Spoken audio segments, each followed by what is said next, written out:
as Bartolome yesterday, and I'm so glad to be here announcing the start of the second day of ISEL 2021. Greetings to all those who are with us today, either by Zoom or by the YouTube transmission. As you know, this event has been prepared for quite a long time, so we expect you to enjoy it as much as you can. We hope that you liked yesterday's talks and workshop, and that you came with even more energy for today's talks and activity.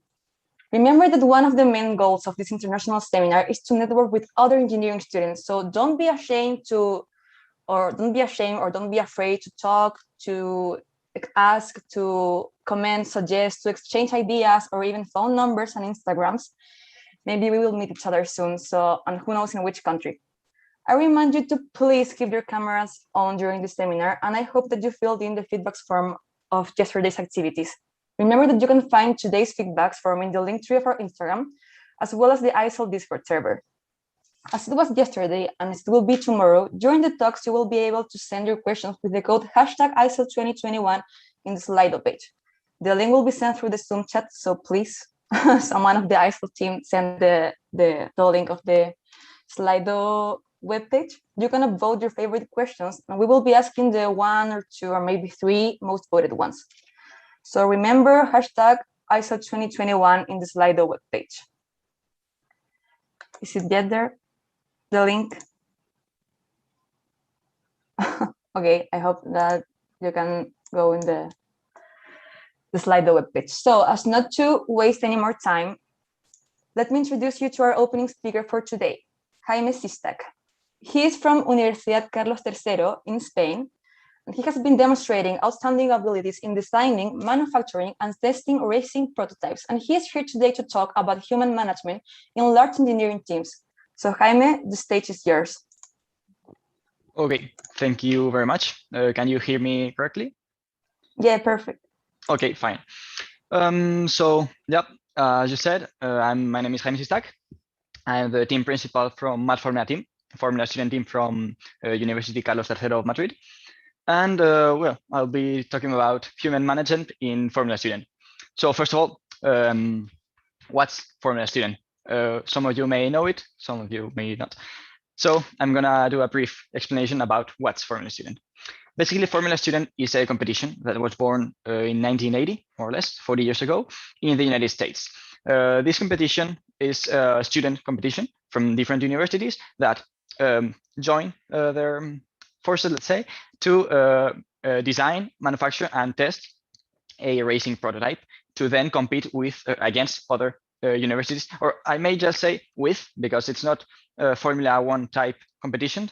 It's rather a way to learn, and each team, even if we race each other's, we want to try to help everyone so we can learn from this experience. So in our case, we are from Europe, from Spain, and we mainly participate in European competitions. This year, we've been in Formula Student Spain, in Circuit of Barcelona, but also in Formula Student Netherlands, in Assen, and Formula Student Austria in the Red Bull Ring. As I said, these are not usual competitions because they are not like Formula One. We don't race each other and that's it. It's more an engineering competition rather than a motorsport competition. So the events are divided in 2 different types of, let's say, events. First of all, we have the dynamic events. Those are the ones where the race car is running, let's say. There are 5 of them. There's, first of all, acceleration, rather quite simple, just a straight line, 75 meters, and we have to accelerate as fast as possible. Then we have the skid pad. It's a small track consisting of 2 circles where the handling of the car is tested. Then we have the autocross. It's a small circuit around 1 kilometer of length, and we have to go around it as fast as possible. And then we have together the endurance and the efficiency that are the same circuit as the autocross, but for 20 laps. And I tell you, it's quite hard to finish the endurance because the car is built by us and with really tight budgets. So it's quite common to stop while during the endurance. And then the last event is the efficiency event that goes, as I said, together with the endurance and just checks the efficiency of the vehicle. In case of combustion vehicles, we just measure the amount of fuel that has been consumed. And for electric vehicles, we just measure the voltage of the battery.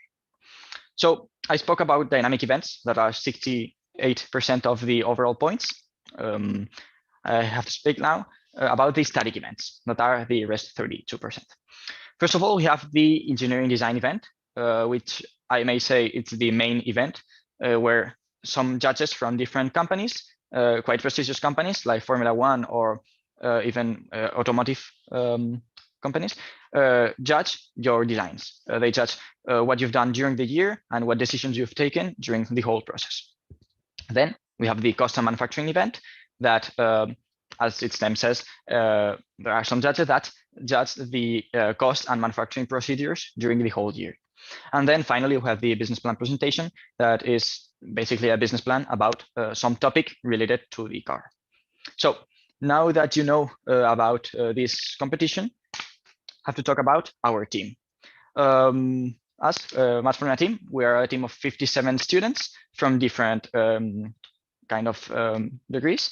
We are mainly engineers, as we have to design the car, but not only, because in a project like this one, there are a lot of different point of views and different topics we have to cover, both the manufacturing and the designing of the car, and also the other things that are as important as the engineering, that are multimedia, social media, and everything that goes on with resources and new sponsors. So we are divided in different departments. We have the, let's say, technical and the non-technical.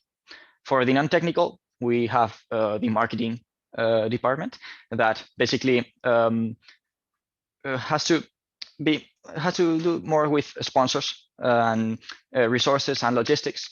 And then we have the multimedia department where they work on social media and videos and photos and so on.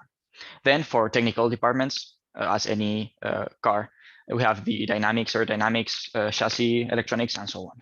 And this year, as new thing, we are starting with driverless vehicle and hoping to be able to have a fully driverless vehicle for next year. So now that you know about Formula Student and you know about our team, how do we organize such a team? So we have four main things we have to manage. First of those is people. We have to manage a lot of people. As I said, 57 students, and next week will be even more. And we are divided in three, let's say, big groups. First of all is team direction, which takes the most important decisions and coordinates the different departments. We have to do a lot of work while coordinating such a big number of people, but it's not that hard, let's say. Then we have heads of departments. They just coordinate their department and they ensure that all tasks are done on time and are done correctly. And then finally, we have the team members that just perform all tasks and they like follow the instructions of head of departments. But it's not so clear. It's not only team direction, heads of departments, and team members. Some people from team direction does also some tasks from team members and around. So when managing people, such a big number of people and such a big number of different departments and different systems, we have to make sure that communication is good. If communication is not good, we may end up with things like this. Some team does their system on their own, then another team does their system on their own, and when you have to put them together, they don't fit. So it's quite common to have not things like a bridge, but in the car, it's quite common to have two parts that aren't fitting each other, and well, they should. So it's really important to manage communication, and communication is mainly managed through meetings. So there goes the second point, that is people's time. We have to carefully manage people's time, so we get to share all our thoughts on all our designs, so everyone knows what other people are doing, so we can design together, but also we can't waste the time, because each week we have for a regular team member 2 meetings, for a head of department 3 to 4 meetings, and for team direction around 12 meetings a week. So we can't be wasting time during the meetings. So we have to ensure that we have a clear schedule and everything we have to do is done, but we don't forget anything and we don't waste time on things that could be spoken separately, let's say. So what do we do what is the schedule we have to follow during the meetings? Basically, managing the activities. So there goes the third point, that are the activities. As you may expect, such a project has a lot of activities in each sub-department and each department and each sub-department. So here you have a screenshot of our tool, our project master document, as it's called. It was made by us, and we use it to check that all the activities are done properly. In this case, you can see the tab for design detail for the Department of Chassis, and you can see different activities, for example, different systems, let's say, front hoop, impact attenuator, main hoop, monocoque, and so on. And here we can clearly see the start date, the end date, the number of days that are left, and the percentage of the task that is done. This way we can clearly see if the task is being done on time, or if it hasn't started yet, or if it's finished. So we can focus our forces, let's say, on those critical activities that may cause troubles for future activities. For that, we use the critical path method. I'm sure you all know about it. It's basically some tasks are told to be critical. Those are the ones that affect further tasks. So we have to ensure that those critical tasks are done on time and correctly in order to avoid delaying the deadlines, because we work with really tight deadlines. And well, I spoke about people, I spoke about people's time and activities as such. So what's the fourth point? And in my opinion, it may be the most important one. It's happiness. In order to work as a team, we need to have a happy team. We need a friendly environment, and we need people that work well together, so we can design and work independently together, and we can solve any problem that may arise together. And in order to achieve this, we have to ensure that everyone is comfortable working with other people, and if there's any trouble at the start of the year, maybe we have to solve it as soon as possible, so the problem doesn't go longer. In this, you can see the pictures of our last competition in Austria, and as you can see, people work perfectly fine and are happy inside the team. So when we get to manage these things correctly, people's time, activities, happiness, we end up with the result, that is our car in Formula Student Spain this year. Oops, I'm gonna lower the volume. So here you can see the car accelerating in last event. This event is just the acceleration, as you see, it's just a straight line. And well, it was quite an amazing event since it was done at night and it was quite awesome. So, well, finally, one last thought about something that happened to me a couple of hours ago, and I wanted to introduce it here also. We were performing our interviews for the new members for the team, and in the end of an interview, someone asked us what are our objectives for the future for the team, and it was a really good question, because at least in our team, and I believe in any other students' team, maybe the same. In our team, our objective is not only like winning or being the fastest car or whatever. This is a, let's say, secondary objective. Like there are more important things, and I believe the most important things are that people that are in the team and people that leave the team end up with having something that other people don't have. It might be experience for future works. It might be knowledge about race cars, group, working in groups or whatever, or just the experience of having new friends that have the same thoughts as you and like the same things as you. And well, we are like a big family, and we like I think the most important thing is, and what I like to think is that everyone that is leaving the team because they are finishing the university leave knowing that they've participated in an amazing project like this and are having new friends that will be with us forever. So thank you very much for your attention. I hope you found it interesting. And well, if you like the project, feel free to follow us on social media. We are Mad Formula Team. We're on all social media, and there you can follow the project. So thank you very much for your attention. And if you have any questions, just ask us. Thanks, Jaime. I already follow you on on your Instagram profile. Good, yeah. I'm studying mechanical engineering, so I really enjoyed your talk.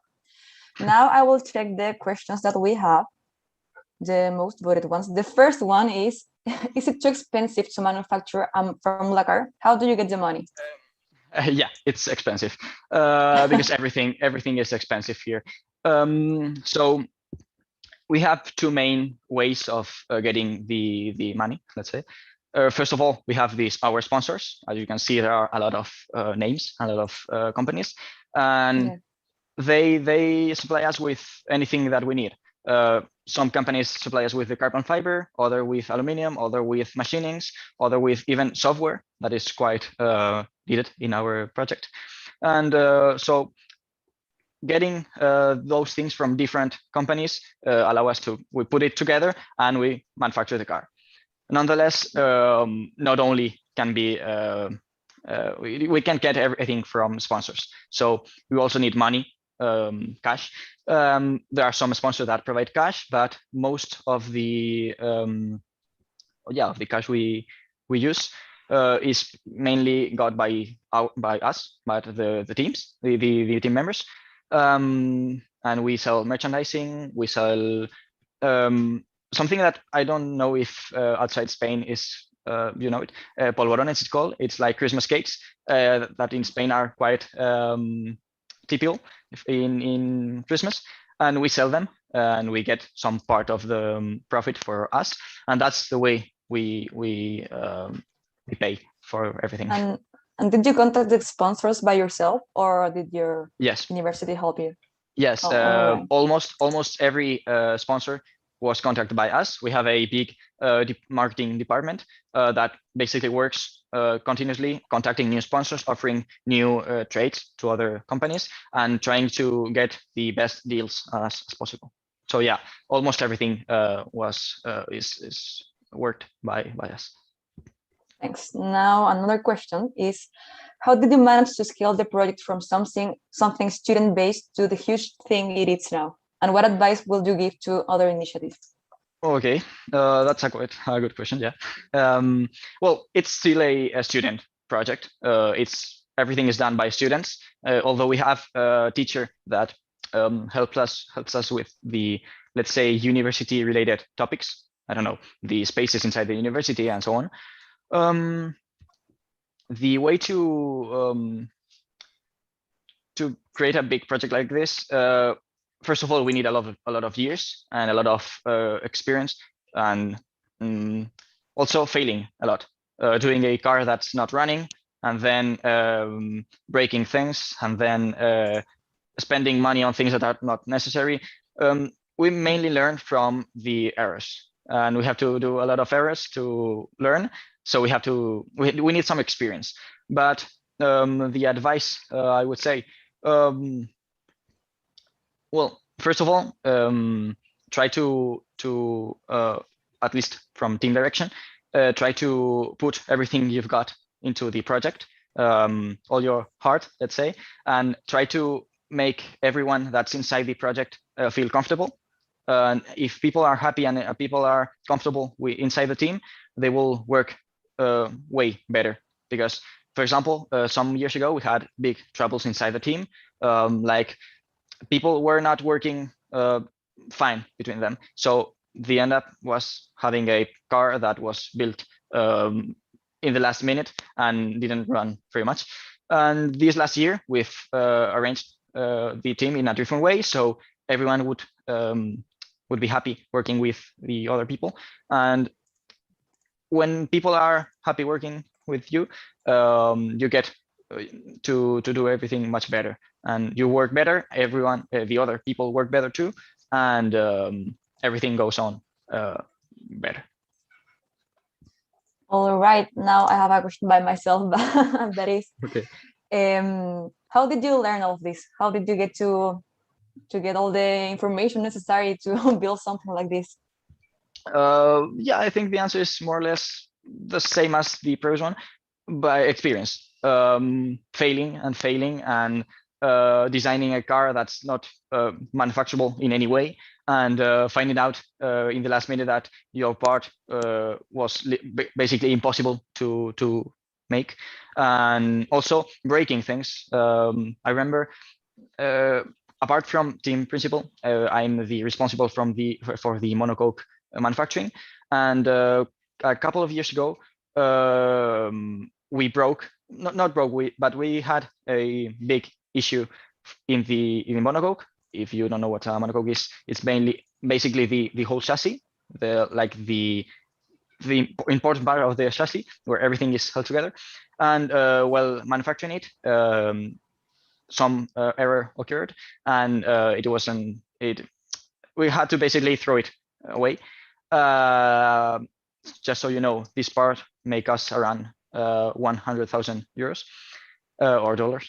And that was 2 months before the competition. So we had to restart and do everything in just 1 month, and we got it, and we achieved that by just learning about that mistake and trying not to make it again.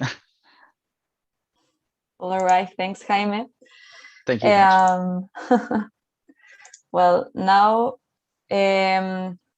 let's go to the second talk of today. I want to introduce you Alejandra Correa. She's from Universidad Adolfo Ibáñez in Chile.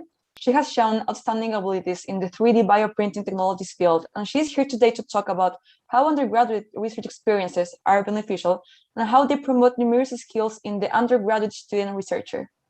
The microphone is yours, Alejandra. Thank you so much, Laura. So I'm gonna share my screen right now. There it is.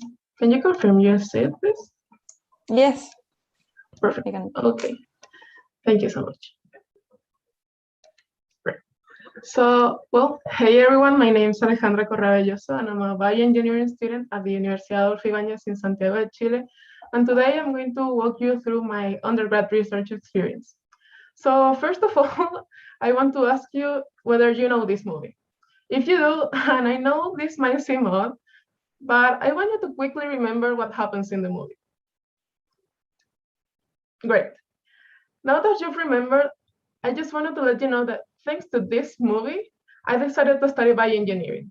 And if you haven't seen it, just so you get an idea, Baymax, that is this white robot, is a personal healthcare companion. The thing is that seeing Baymax and all of the good things this cute guy could do thanks to technology made me realize that I wanted to commit my life to this. This movie made me dream with the day that I could make something as important and as big as the Baymax. So the movie came out in 2014. If 1 year later you asked my 17 years old self, why would you want to study bioengineering? Well, to a 17 years old self, bio meant to me the story of life sciences, and the engineering part, which was the innovation plus cool stuff designing. I wanted to design cool stuff, plus obviously of the merging from several knowledge fields such as mechanics, chemistry, biology, and all of those cool engineering strategies, you know. But just in case, here's bioengineering's real definition. But when I was 18 years old, I had to face many obstacles and leave my country, hence arriving to Chile from Venezuela in order to start my undergraduate studies. At the time, I was obviously scared, but also pretty excited because my life was full of new beginnings, new country, new experiences, new people. So when I finally got into college to study bioengineering, I wanted to change the world. In my case, I wanted to build a Baymax. I knew at the time I was deeply interested in the area, but I didn't know where to start, how to do it, and I never really thought about involving myself in research. Moreover, during those first years of college, my schedules were packed with your typical tough engineering courses such as calculus, algebra, physics, and it's not that I don't like them, but scientific research seemed like an unreachable activity to me. It was during my third year when I started taking bioengineering related courses that I felt the universe literally telling me, welcome to the scientific research world. However, our university is still young, and I mean this for a university since it was established during the late 20th century, but it is continuously improving, growing, finding its way through a scientific community thanks to its incredible faculty and its educational model. And it was precisely this what made me realize that there was something missing. There was a bridge between what our professors did and what we knew about their careers. Their experiences and knowledge go way beyond the classes of just one course, and we knew little about them. For instance, my differential equations professor is a queen in mathematical epidemiology, and it was talents like hers we needed to let our community know, and we needed to stand out. Moreover, as undergrad students, this might seem unreachable. We see our professors with postdoctorate studies and we respect them, but it could be scary and it's unreachable to think about starting a research project or even getting involved into one. We don't even know where to begin or who we can talk to start this. And this is precisely why with me and some friends, we founded Science Community UAE. And this is our university's first student organization dedicated to science communication and scientific research promotion between students. And let me highlight this. This was founded by students who had no experience in research at all, which were my friends and I. So we had to ask for a lot of advice to the professors who supported it and do a lot of reading on how to succeed in what we wanted to achieve, which is showing that research is not an unachievable activity, hence trying to close this bridge through talks with experienced researchers where they can tell us how they started, workshops, science communication activities, and creating a whole network with faculties who are willing to mentor students. Hence, you can see our geodesic sphere-shaped logo that symbolizes this network we are trying to create. Moreover, we also believe that knowledge is power. And this is why we want to make this information accessible to everyone. And that is precisely why we use Instagram and Twitter as the main media to meet our goals. During our first year, we have more than 1,600 followers on Instagram. We've made more than 10 talks on different science topics with experienced researchers, and we've reached more than 500 students from high school and from our own university and even universities of all the world. And we also have a solid network within our college and with other science organizations in Chile and even in other parts of the world. To us, this made a great achievement because we're proving the great interest that there exists in our university for science, research, and innovation-related topics. But you might be wondering, okay, Alejandra, you told us you were talking about your undergrad research experience. So what about it? Where's that? And let me tell you, from now on, we're calling the undergrad research experience URE. So yeah, thanks to SciComm, I decided to start a research for myself because SciComm allowed me to understand the importance of science communication. And from all these talks with such great researchers, I gathered the motivation. Seeing them talk with such passion about what they do, about their findings, about their results, about their work, I wanted that. I wanted to feel that passion for myself. I wanted to be part of that work. But of course, I needed to find my passion. And luckily for me, this was the same semester I was in the biomaterials course where I found what I wanted to dedicate my life to, which is tissue engineering related research, and how our university has pretty good research programs for undergraduate students. And of course, thanks to my faculty mentor, which was my biomaterials course professor. So all of these things luckily converged into me starting an undergraduate research experience. So as I was telling you, currently I'm doing research in the 3D bioprinter from bone tissue engineering area. And in this short time, and I think this is thanks to my previous SciComm UAE experience, I've been awarded a research assistant scholarship where we are setting up Chile's first low-cost commercial 3D bioprinter, which is the Incredible Plus by the selling company. And I've also been awarded an ELAB scholarship, which will allow me to have an international research experience in Canada. So as you can see, these experiences have allowed me to understand more things than I can count. And I'm pretty sure I will keep learning from them, but I try to summarize some of these things for you. So first of all, the first thing I discovered is how much I love this work. You know, you start your career and you don't know what to do or what to expect. And here I found my true passion and my biggest growth opportunity, which science communication related activities, designing posts, organizing activities, and of course, bone tissue engineering research. And I know this is what I want to do in my life and where I see my future. Moreover, I did some research, more research on the impacts and opportunities of UREs on the literature for other UREs in other parts of the world and first world countries. And I compare them with my own experience. So here I try to synthesize what my conclusions are about the impacts and opportunities. So first of all, for students develop both technical and soft skills. On technical skills, students, we learn about the research process, learn data analysis, learn lab techniques, and we also know how to integrate theory and practice.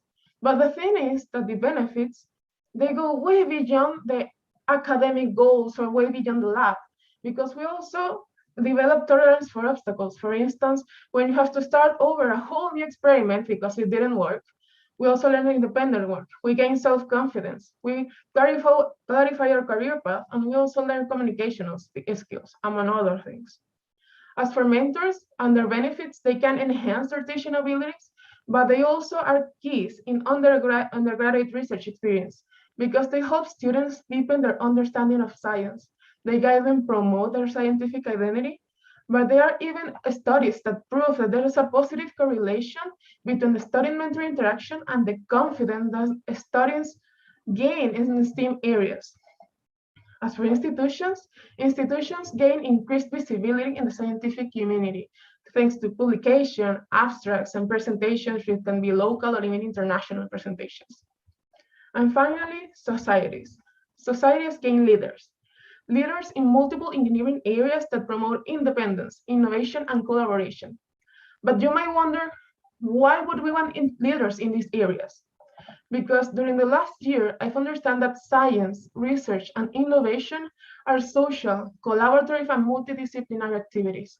And this is the main reason why UREs also mean a huge benefit for society, because underrepresented groups gain confidence, and this helps us break the gender gap in STEAM areas, hence increasing diversity. And then we can inspire younger generation by making more and more diverse role models visible.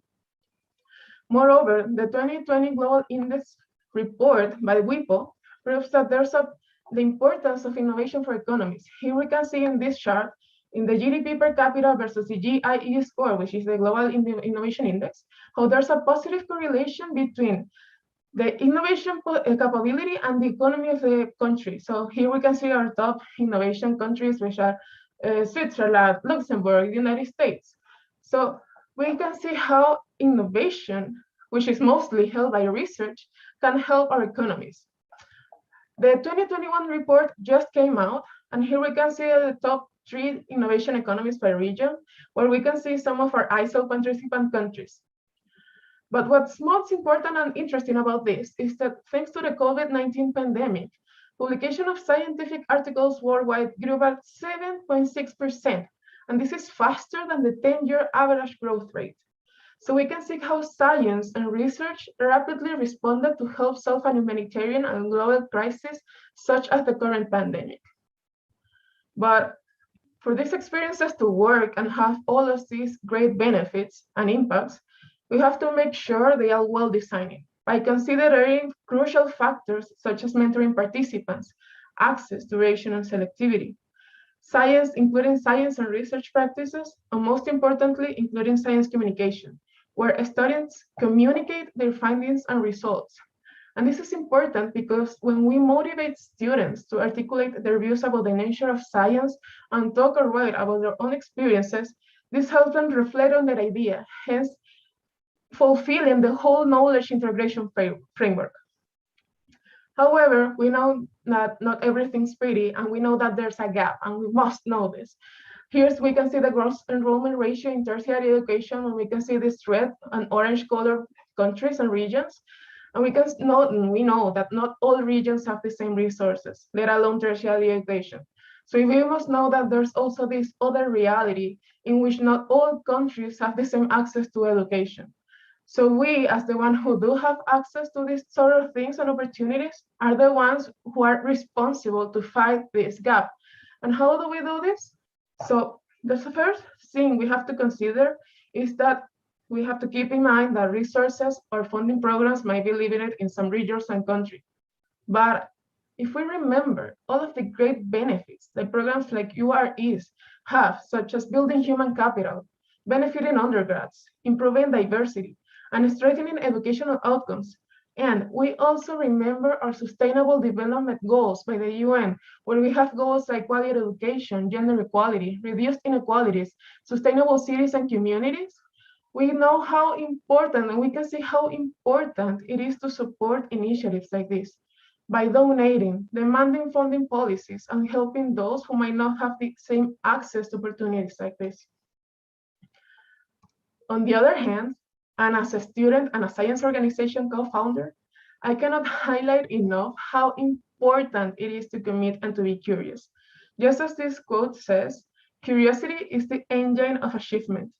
And I'm here to tell you, don't be afraid to ask questions, attend seminars, ask for experiences, ask for advice. There's a world out there, literally, there's a world out there full of great people willing to help you, your mentors, graduate students you might know. They are willing to make you learn from their own mistakes, are willing to make you learn to make the most out of your own research experience. But if you ask me, the most important thing I've learned about innovation and research is that they can apply to all engineering fields, from mathematical to aerospatial engineering, given the multidisciplinary reality. Even more, the skills you develop with a new RE are positive for those who seek postgraduate students and those who don't. Why? Because the ethical studies and application of the scientific process, which is pretty similar to the engineering process, develops critical thinking and independence, which are necessary to meet your URE goals, hence achieving the highest standards of quality. And this will make us and make you professional leaders of the future, ready to face our world's increasing challenges. So if you ask me today, why do I love studying bioengineering? I still say because the study of life sciences and because, yeah, I'm still trying to design cool stuff. However, now that's a plus. Throughout all my career, I've had lots of great opportunities for personal and academic growth. I've made wonderful friendships. I have met the possibility to reach the unknown. And this is mainly because of my undergrad research experience. And as for me, I don't know if I'm gonna make the Baymax, but he's still the reason of why I'm here today. So my message here is to always keep in mind and remember why you started and why you're working today towards the goals that were once your dreams. And finally, I couldn't finish this talk without thanking the people who inspired me to be here today, including my mentors and professors, Juan Francisco Ivanco, Carola Millán, and Katia Bock, and obviously my teams, our B3 Math Research Group, or PsychomU IET, where I need to highlight my friends and coworkers, Fernanda, Francisco, and Vicente. And finally, and of course, thanks to the ISEL team for allowing me to be here today. Thank you so much. Thank you, Alejandra. Thank you for this absolutely interesting talk and for sharing your experience with all of us. And the public has spoken, and we have some questions for you right now. The first one is, what inspires you to keep doing research instead of a path in the private sector? You know, realizing that all of the great benefits that science and research have for society, and being able to feel the positive impacts this have, it's like you have just to manage to find your funding programs, because if you manage to do something that matters, even if it's your little pinch of salt, that the gratitude you feel. And moreover, I come from Venezuela, a country that is struggling right now. And arriving to Chile and having all of these opportunities, this has inspired me to do something that matters and look for these opportunities to help people out and do research and things that hopefully will save eventually someone's leg, since it's bone tissue engineering, but hopefully something I can do. Thanks. Well, another question. What advice would you give to people thinking of doing research as a career? Don't give up. It can be frustrating. But I think that the most important thing is to, as I was telling, to remember why you started. It can be the tiniest drop of motivation, but this drop will be enough for you to, and it will keep growing. And your goals might change, but the inspiration and the motivation will always be there. And most importantly, I think that it's important to ask. As I was telling you, be curious, ask, and be creative. You can ask your teachers, you can ask your professors, graduate students, attend seminars. It's matter of being the one who, that annoying student who always reach their hand, that's the one you should be in order to maintain a life in research. Thanks. And one last question. How do you think that the research community can support the inclusion of minorities? That's a pretty good question. We know that, we do know that there are minorities in science, and that's one of our values and one of our main goals in Psychom, for instance. We think that the most important thing is by making more role models visible. When we highlight the work that, for example, researchers in the LGBT community, women in STEM, people of color, Latin Americans in science, when we highlight their work and all of the great things they've done, that's the way we can, people who are the researchers coming, the younger generations, people will see them and they will gain confidence and look for inspiration as a role model. So it's like a chain reaction. So I think the most important thing is to visualize. We have to visualize these things. Yes. And that's matter of this. That's the problem of the scientific community. It's our responsibility. Thank you for your answers. So now we're going to the last talk of today. Thank you, Alejandra. Thank you. Last but not least, we have our final speaker for today, Justin Leidy. Justin comes from Virginia Tech in the United States. He has been demonstrating outstanding abilities in dialysis design, psychophysiological monitoring, and radiology safety, and he's here today to talk about his current research in the field of psychophysiology, and wearable devices that collect various physiological signals. You have the floor, Justin.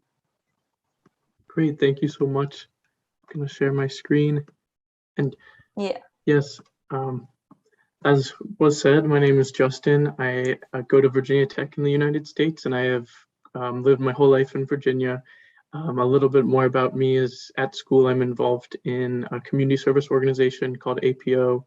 I started in an organization called Engineering World Health, and then I participate in research at Virginia Tech, which I'm going to be talking a little bit about today. And I've also done related research at NASA in this field of psychophysiology.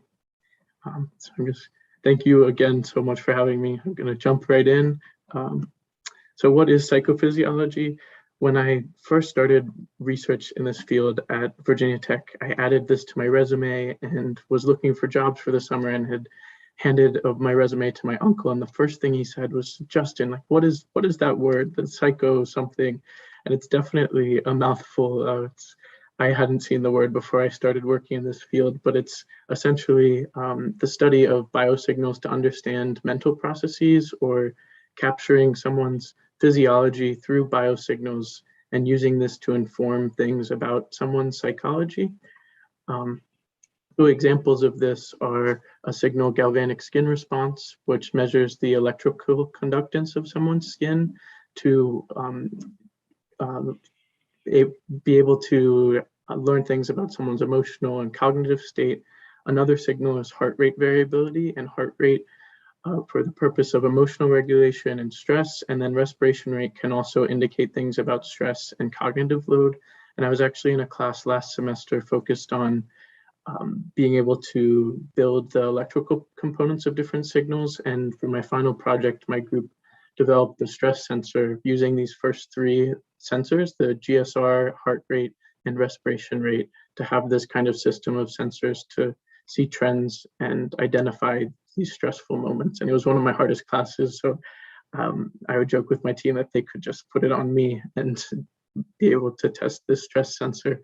But I'm going to specifically focus on these last two signals, which are EEG and eye tracking, which can measure workload, focus, mood, attention, and drowsiness.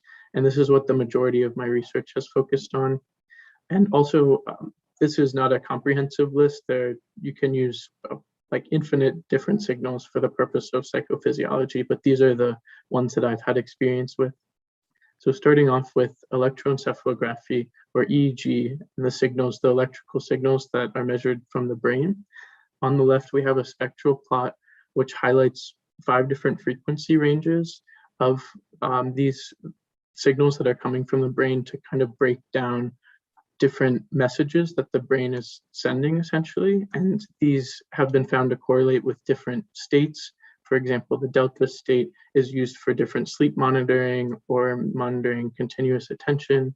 And the alpha band is what I've mainly focused on in my research. And it's able to measure relaxation or focus, and also indicate when someone has their eyes open versus closed. The Muse headset is the primary tool that I've used in my research, which is you can collect EEG and PPG signals. It's a low-cost option, and it's actually marketed for meditation. It's this headband, as you can see in that picture on the right, that is used for meditation. And one of my first tasks as I started research, my advisor just gave me this and told me to meditate it, which was a nice way to start off my job. But it basically like plays these different sounds, and it has this whole biofeedback system, which is really interesting. As it measures your EEG and PPG signals, it's able to identify if you're in a relaxed state, and like birds will start chirping when you've reached like a meditative state, or if you're more active, your brain's more active and you should be more relaxed, the nature sounds will increase. So it has this whole embedded system in this headset, but that's not the primary use. This was used in our research just to collect the EEG and PPG signals through these 4 dry electrodes at these locations shown, 2 on the forehead and 2 behind the ears. So a little bit more about the overall goal of my research at Virginia Tech was the graduate student I was working for had a fellowship with NASA and had run 2 different studies where she put participants in these virtual reality simulations of moonwalks or different tasks in space, and simulated these while participants wore all sorts of wearable devices. And my job was to help her kind of analyze all the data that she got from people's physiology to indicate things about the workload that they were under, and the stress and attention that they were holding during these different tasks. So again, specifically, I focused on the EEG signals for this task, and one of the first chunk of work that I helped this graduate student with was signal processing. And so, for example, this is an EEG signal from one electrode just during 5 seconds of one of these tasks, and this increase in the signal represents a blink from the participant. And so part of our an important part of the process was eliminating these signals from blinks or just muscle movements. And so there were many levels of pre-processing that we went through to get this reconstructed signal on the right. And once we had this process signal. We use this for different applications, like looking at the overall data quality after the signals were processed based on subjective views of the signal noise, and also different metrics that have been established for like data quality in EEG signals. And then this was used to compare the significant differences between the signal at each electrode and at specific frequency bands. So this is a plot from one participant during the first task, which was just sitting with their eyes open versus eyes closed, looking at specifically the alpha band. And it just shows that the Muse headset that we were using was able to pick up a significant difference in these two different tasks. And it's just an example of the way that we compared some of these activities. Moving forward, I've also been involved in psychophysiological research at NASA. This past summer, I interned remotely for the NASA Langley Center, which is in Virginia, and I'm super thankful for the experience. It was really cool experience to work with NASA and just see the kind of broad range of research that goes on that I didn't even know about, like weather research or like engine or rocket research. And then they have a whole section of biomedical research, which I hadn't known about before applying and starting to work for them. But it makes sense because there's all sorts of different medical considerations that they have to take into account for astronauts or pilots who are in these different situations and have kind of unique medical needs. And so what I focused on was, again, more data analytics and working with this study that NASA had completed 2 summers ago of pilots in a simulation where they were met with different challenges along the flight simulation. And we were using eye tracking metrics taken from this study to identify resilient behavior that was exhibited by the pilots during this simulation. And the 3 different metrics that we used were gaze points. So as you can see at the image on the right, this software was able to identify where they were looking within the cockpit. And then pupil size, it measured how their pupil size changed. And then eye movements, which include fixation and saccade duration. Fixation is when they are focused on a point, and then saccades is the amount of time between those fixation points. And we looked specifically at the effect that increased cognitive load had on these metrics. So when the tasks got more difficult, pupil size increases, fixation saccade duration increases, and their rate also decreases. These are just some examples of different plots that I made. So this is represents 2 1.5-minute intervals back to back of participants of the co-pilot during one of these flight simulations. And on the left was when the co-pilot was making a mistake, and as you can see, like their gaze is kind of all over the cockpit. And this is when the pilots were kind of arguing. And so it's just like you're able to see what was happening in real time just from this display of data and how all over the place their gaze points were, compared to on the right when the co-pilot was more focused on the task and they were completing this challenge how they were supposed to. Again, I looked at pupil diameter, and this is an example of one of a minute interval of the data during, again, a mistake that was made by the pilot, and how the pupil diameter slowly decreased during this minute. And then finally, to continue this work, I'm running my own study. I received funding from NASA to run my own study on cognitive state differences when countermeasures are implemented to relieve stress and increase focus. So the different conditions are going to be just a control where the participants complete a computer-based task with no countermeasures in place, and then with 10 minutes of meditation before the task. And then the next condition will be completing the task under ambient lighting, and then finally completing the task with both ambient lighting and meditation. And I chose these things because I'm interested in meditation. As I talked about earlier, I work with the Muse a lot, which has the dual purpose of collecting data and also helping people meditate. And there's been a lot of research to indicate that meditation as well as lighting shifts can help improve performance and just relieve stress during these kind of stressful tasks that we'll be inducing during this study.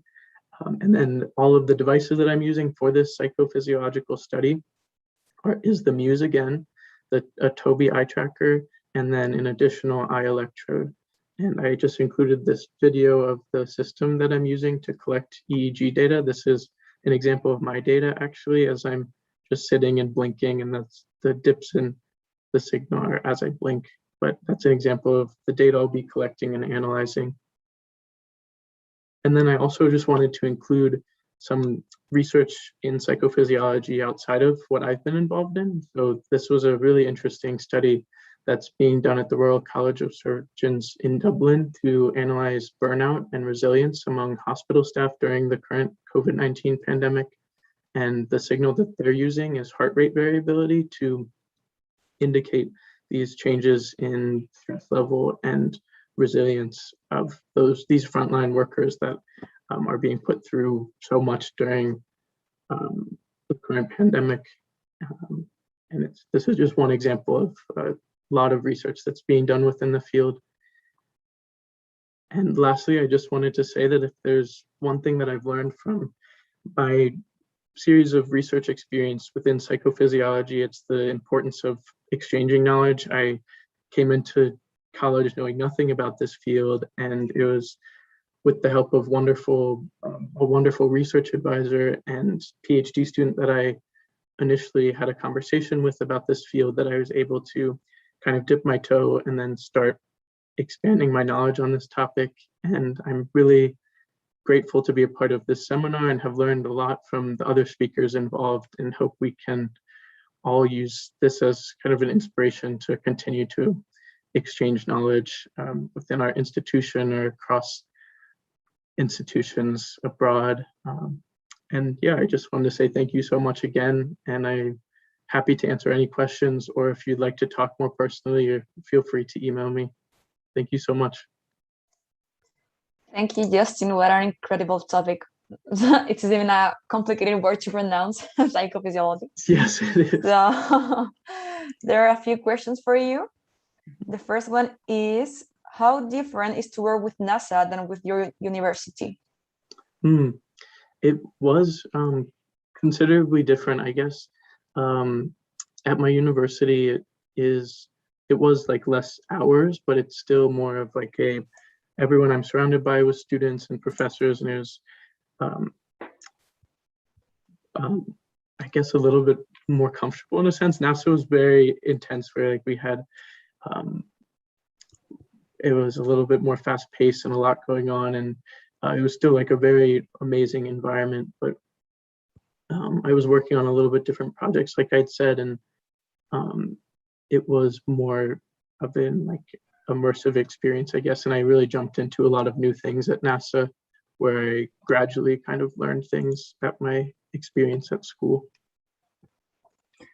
Okay, now the second question, I think that you already talked about this a little bit, but how did you get involved in psychophysiology?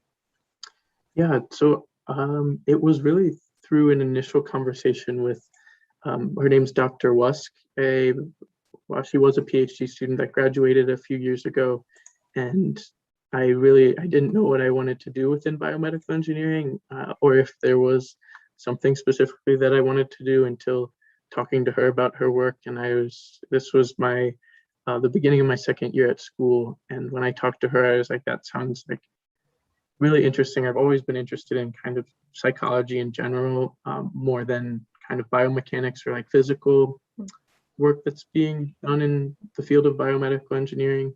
And so I just gave it a shot, and I've been working in the field ever since.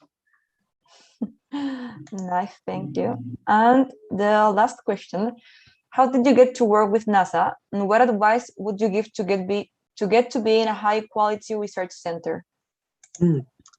I was really lucky that the work that I was doing here had connections with NASA. So like I said, the grad student I worked for had a fellowship through NASA, and so I just essentially worked really hard for my the grad student I worked for and would help her present some of her research to her advisor at NASA. And he eventually asked me if I wanted to help him out on his project. So it was kind of just initially getting involved in the research here and working here for a couple years before I guess proving myself in a way to my graduate students advisor at NASA. And advice to get involved in research would be to just take any opportunity you can and do the best work you can, and then keep like expanding from there and building connections from there. Jumping in then. Yes, jumping in. Well, thank you, Justin. Yeah. Thank you, Justin, Alejandra, and Jaime. Also, thanks to all the participants and viewers of today's talks. For the viewers, we hope that you stay tuned for tomorrow's talks at the same time. And for the participants, remember that we will meet each other at a Zoom after this break to be part of Oracle's workshop. If you want to, you can stay at our Discord server during this break so you can keep meeting each other and maybe answering some questions if you have any. So see you soon in approximately 1.5 hours. Thank you, everybody.